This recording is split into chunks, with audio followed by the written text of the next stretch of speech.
ਸਲਾਮ ਨਮਸਤੇ ਸਤਿ ਸ੍ਰੀ ਅਕਾਲ। ਕੀ ਹਾਲ ਹੈ? ਬੇਲੀਓ ਠੀਕ ਹੋ? ਆਓ ਥੋੜਾ ਬਾਹਰ ਨਿਕਲੀਏ, ਆ ਜਾਓ ਮੇਰੇ ਨਾਲ, ਥੋੜੀ ਅਵਾਰਾਗਰਦੀ ਕਰੀਏ। ਅੱਜ ਜਿਵੇਂ ਰੌਲਾ ਜਿਹਾ ਸੁਣਿਆ ਤੇ ਬਾਹਰ ਨਿਕਲਿਆ ਤੇ ਪਾਰਕਿੰਗ ਦੇ ਵਿੱਚ ਦੋ ਗੁਆਢੀ ਗੋਰੇ ਭਿੜ ਗਏ।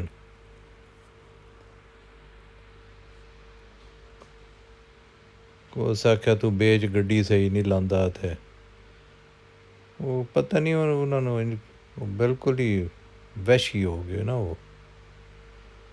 ਤੇ ਉਹ ਬੜਾ ਅਫਸੋਸ ਹੋਇਆ ਉਹਨਾਂ ਨੂੰ ਵੇਖ ਕੇ ਨਾ, ਦੁੱਖ ਹੋਇਆ। ਮੈਂ ਕਿਹਾ ਵੀ ਬੂਆ ਤੇ ਬੂਆ, ਤੇ ਇਹ ਕਿਵੇਂ ਕਿੱਡਾ ਔਖਾ ਵਕਤ ਲਗਾਉਂਦੇ ਹੋਣੇ। ਰੋਜ਼ ਇੱਕ ਦੂਜੇ ਨੂੰ ਵੇਖਦੇ, ਰੋਜ਼ ਇੱਕ ਦੂਜੇ ਕੋਲੋਂ ਨਫ਼ਰਤ ਕਰਦੇ, ਹਰ ਵੇਲੇ ਨਫ਼ਰਤ ਕਰਦੇ। ਬਾਹਰ ਇੱਥੇ ਕੋਈ ਦਖਲ ਦਰ ਮਾਕੂਲਾਤ ਕਰਦਾ ਕੋਈ ਨਹੀਂ, ਤੇ ਸਾਡੀ ਤਾਂ ਉਂਝ ਹੀ ਨਹੀਂ ਸੁਣਦਾ।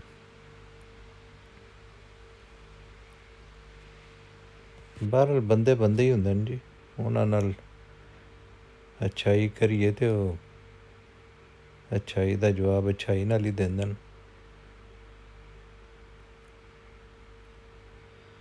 ਮੇਰੇ ਦੋਵੇਂ ਜਿਹੜੇ ਇਮੀਡੀਏਟ ਹਮਸਾਏ ਨਾ ਜੀ, ਉਹ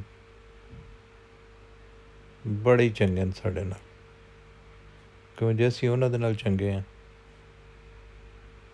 ਤੇ ਉਹ ਬੜਾ ਖਿਆਲ ਕਰਦੇ ਜੇ। ਹਰ ਇਨਸਾਨ ਜਿਹੜਾ ਨਾ ਜੀ, ਉਹ ਇੱਜ਼ਤ ਅਤੇ ਪਿਆਰ ਦਾ ਭੁੱਖਾ ਹੁੰਦਾ। ਹੁਣ ਇੱਜ਼ਤ ਵੀ ਦਿਓ, ਹੁਣ ਪਿਆਰ ਵੀ ਕਰੋ, ਉਹਦਾ ਛੋਟਾ ਮੋਟਾ ਉਹਦਾ ਖਿਆਲ ਕਰ ਲਓ, ਅਤੇ ਜ਼ਿੰਦਗੀ ਜਿਹੜੀ ਉਹ ਖੂਬਸੂਰਤ ਹੋ ਜਾਂਦੀ ਹੈ। ਖ਼ਾਸ ਤੌਰ 'ਤੇ ਜਿਹੜੇ ਤੁਹਾਡੇ ਹਮਸਾਏ ਨੇ, ਉਹਨਾਂ ਨਾਲ ਤਾਂ ਤੁਹਾਡੇ ਤਾਲੁਕ ਬੜੇ ਹੀ ਅੱਛੇ ਹੋਣੇ ਚਾਹੀਦੇ ਨੇ।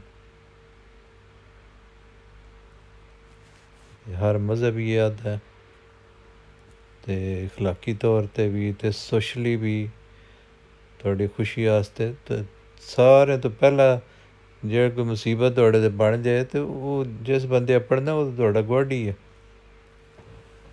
ਅਤੇ ਉਹਦੇ ਵਾਸਤੇ ਤੁਸੀਂ ਹੋ। ਅਤੇ ਬਜਾਏ ਦੇ ਬੰਦਾ ਇਹ ਆਖਦਾ ਰਹੇ ਕਿ ਜੀ ਮੇਰਾ ਹਮਸਾਇਆ ਨਹੀਂ ਚੰਗਾ, ਤੁਸੀਂ ਚੰਗੇ ਬਣ ਜਾਓ, ਚੰਗੇ ਬਣੋ ਅਤੇ ਉਹ ਵੀ ਬਣ ਜਾਸੀ। ਜ਼ਿਆਦਾਤਰ ਲੋਕ ਜਿਹੜੇ ਨਾ ਜੀ, ਉਹ ਇਸ ਇੰਤਜ਼ਾਰ 'ਚ ਬੈਠੇ ਰਹਿੰਦੇ ਨੇ ਕਿ ਮੈਂ ਤਾਂ ਰਿਐਕਸ਼ਨ ਹੀ ਕਰਨਾ, ਮੈਂ ਐਕਸ਼ਨ ਨਹੀਂ ਕਰਨਾ। ਤੁਸੀਂ ਭਾਈ ਤੁਸੀਂ ਐਕਸ਼ਨ ਕਰੋ, ਤੁਸੀਂ ਪਹਿਲ ਕਰ ਲਓ, ਤੁਸੀਂ ਅੱਛਾਈ ਦੇ ਵਿੱਚ ਪਹਿਲ ਕਰੋ, ਤੁਸੀਂ ਆਪਣੀ ਜ਼ਿੰਦਗੀ ਨੂੰ ਬਿਹਤਰ ਕਰਨ ਦੀ ਕੋਸ਼ਿਸ਼ ਕਰੋ ਨਾ। ਉਹ ਕੋਈ ਤੁਸੀਂ ਉਹ ਹਮਸਾਏ ਵਾਸਤੇ ਨਹੀਂ ਕੋਈ ਬਿਹਤਰੀ ਕਰ ਰਹੇ ਹੋ, ਤੁਸੀਂ ਆਪਣੇ ਵਾਸਤੇ ਕਰ ਰਹੇ ਹੋ ਕਿ ਤੁਸੀਂ ਆਪਣੇ ਅਮਲ ਦੇ ਨਾਲ ਇੱਕ ਅੱਛਾ ਹਮਸਾਇਆ ਜਿਹੜਾ ਉਹ ਬਣਾ ਰਹੇ ਹੋ।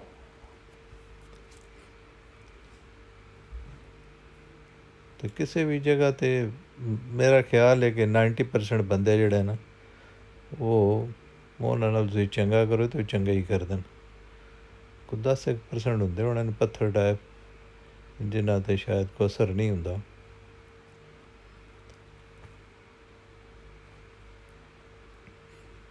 ਬਹਰਹਾਲ ਅੱਜ ਗਰਮੀ ਵੀ ਬੜੀ ਪਈ, ਅਤੇ ਉਹ ਜਵਾਨਾਂ ਦੀ ਲੜਾਈ ਦੇ ਨਾਲ ਵੀ ਤਬੀਅਤ ਬੜੀ ਅਪਸੈਟ ਹੋਈ, ਬਹੁਤ ਬੁਰਾ ਲੱਗਾ ਮੈਨੂੰ।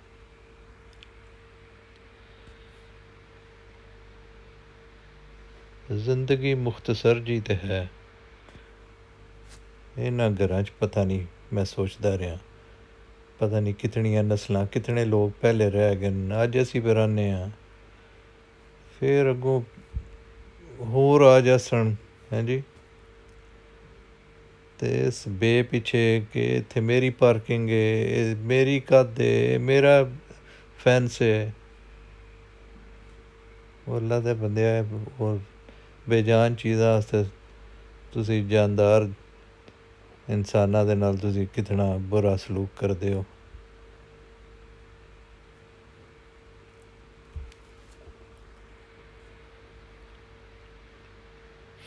ਦਿਲ ਰੱਖਣੇ ਚਾਹੀਦੇ ਨੇ, ਇਨਸਾਨ ਰੱਖਣੇ ਚਾਹੀਦੇ ਨੇ। ਛਈਆਂ ਤਾਂ ਆਉਂਦੀਆਂ ਜਾਂਦੀਆਂ ਰਹਿੰਦੀਆਂ ਨੇ।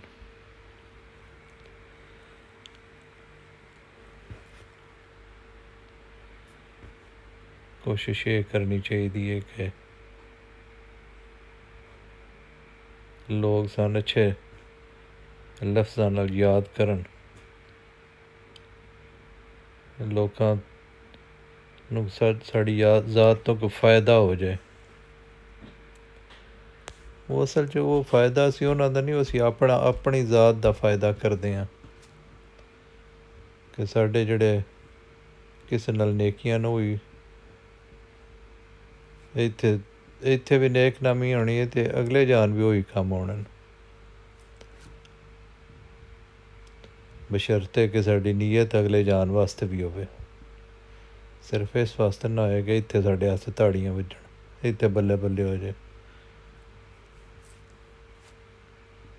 ਉਹ ਸਾਡੀ ਖਾਲਸ ਨੀਅਤ ਉਹ ਇਸ ਵਾਸਤੇ ਹੋਏ ਕਿ ਅੱਲਾ ਦਾ ਬੰਦਾ ਹੈ ਅਤੇ ਮੈਂ ਇਹਦੀ ਖਿਦਮਤ ਅੱਲਾ ਵਾਸਤੇ ਕੀਤੀ ਹੈ ਅਤੇ ਉਹਦੇ ਅਜਰ ਦੀ ਤਵੱਕੋ ਵੀ ਰੱਬ ਤੋਂ ਹੀ ਰੱਖੀ ਜਾਏ।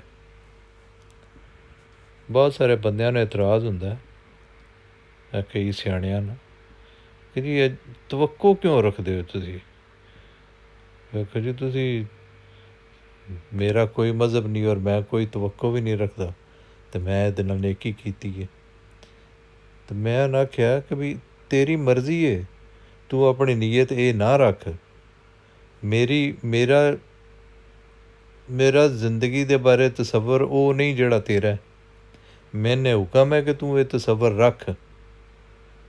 ਤੂੰ ਰੱਬ 'ਤੇ ਈਮਾਨ ਹੀ ਨਹੀਂ ਰੱਖਦਾ, ਮੈਂ ਰੱਬ 'ਤੇ ਈਮਾਨ ਰੱਖਣਾ ਅਤੇ ਮੈਨੂੰ ਰੱਬ ਆਖਿਆ ਤੂੰ ਆਪਣੀ ਇਹ ਨੀਅਤ ਕਰ ਅਤੇ ਮੈਂ ਤਾਂ ਉਹਦਾ ਹੁਕਮ ਮੰਨਦਿਆਂ ਇਹ ਨੀਅਤ ਰੱਖਦਾ ਪਿਆ। ਤੂੰ ਆਪਣੀ ਥਾਟ ਦੇ ਮੁਤਾਬਕ ਜ਼ਿੰਦਗੀ ਗੁਜ਼ਾਰ, ਮੈਨੂੰ ਆਪਣੀ ਥਾਟ ਦੇ ਮੁਤਾਬਕ ਗੁਜ਼ਾਰਨ ਦੇ। ਮੈਂ ਤੇਰੀ ਜ਼ਿੰਦਗੀ ਤੇਰੇ ਲਾਈਫ ਸਟਾਈਲ 'ਚ ਨਹੀਂ ਦਖਲ ਅੰਦਾਜ਼ੀ ਕਰਦਾ ਪਿਆ। ਤੂੰ ਮੈਨੂੰ ਵੀ ਆਜ਼ਾਦੀ ਦੇ ਕਿ ਮੈਂ ਵੀ ਉਂਝ ਹੀ ਕਰਾਂ ਜਿਵੇਂ ਮੈਂ ਸਮਝਣਾ ਕਿ ਮੇਰੀ ਜ਼ਿੰਦਗੀ ਇੰਝ ਹੋਣੀ ਚਾਹੀਦੀ ਹੈ। ਮੈਂ ਕਿਹਾ ਤੂੰ ਆਪਣਾ ਆਪ ਮੇਰੇ 'ਤੇ ਕਿਉਂ ਮੁਸੱਲਤ ਕਰਦਾ? ਠੀਕ ਹੈ ਨਾ ਜੀ। ਹਰ ਬੰਦੇ ਨੂੰ ਰਾਈਟ ਹਾਸਲ ਹੈ ਕਿ ਉਹ ਆਪਣੀ ਮਰਜ਼ੀ ਦੀ ਜ਼ਿੰਦਗੀ ਗੁਜ਼ਾਰੇ ਅਤੇ ਮੈਨੂੰ ਮੇਰੀ ਮਰਜ਼ੀ ਦੀ ਜ਼ਿੰਦਗੀ ਗੁਜ਼ਾਰਨ ਦੇ।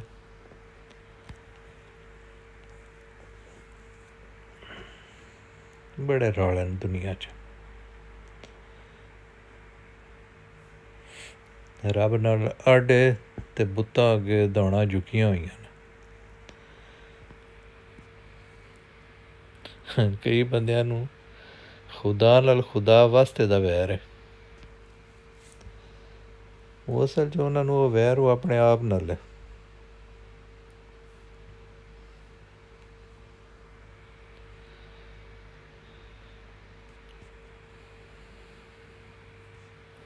ਦਿਖਾਵੇ ਦਾ ਹਰ ਅਮਲ ਜਿਹੜਾ ਨਾ ਜੀ,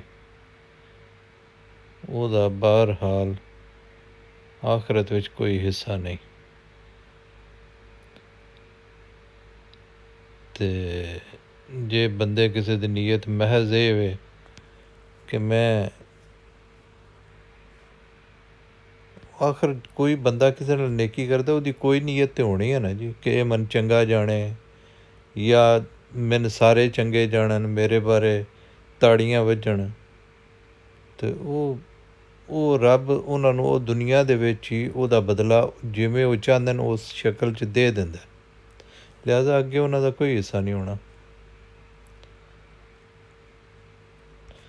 ਅਤੇ ਜਿਹੜਾ ਬੰਦਾ ਨੀਅਤ ਰੱਬ ਵਾਸਤੇ ਰੱਖ ਕੇ ਕਰਦਾ ਉਹਨਾਂ ਨੂੰ ਦੁਨੀਆ 'ਚ ਇਹ ਚੀਜ਼ਾਂ ਤਾਂ ਮਿਲਣੀਆਂ ਹੀ ਮਿਲਣੀਆਂ ਨੇ ਅਤੇ ਉਹਨਾਂ ਨੂੰ ਅੱਗੇ ਵੀ ਉਹਨਾਂ ਦੀ ਨੀਅਤ ਦੇ ਬਾਇਸ, ਉਹਨਾਂ ਦੇ ਈਮਾਨ ਦੇ ਬਾਇਸ ਅੱਗੇ ਵੀ ਮਿਲਣੀਆਂ ਨੇ। ਇਸ ਵਾਸਤੇ ਸਾਨੂੰ ਆਪਣੀ ਨੀਅਤ ਜਿਹੜੀ ਹੈ ਉਹ ਰੱਬ ਵਾਸਤੇ ਰੱਖਣੀ ਚਾਹੀਦੀ ਹੈ। ਅਤੇ ਅੱਲਾਹ ਤਾਲਾ ਕਰੇ ਸਾਡੇ ਕੋਲ ਬਾਰਿਸ਼ਾਂ ਹੋ ਜਾਣ, ਠੰਡ ਪੈ ਜੇ, ਗਰਮੀ ਬੜੀ ਹੈ। ਲਓ ਜੀ ਫਿਰ ਮਿਲਦੇ ਹਾਂ, ਅੱਜ ਦੀ ਸੈਰ ਮੁਕਾਈਏ। ਰੱਬ ਰਾਖਾ। ਸਲਾਮਤ ਰਵੋ, ਆਪਣੇ ਆਸ ਪਾਸ ਸਾਰਿਆਂ ਦਾ ਖਿਆਲ ਰੱਖੋ। ਰੱਬ ਰਾਖਾ ਜੀ।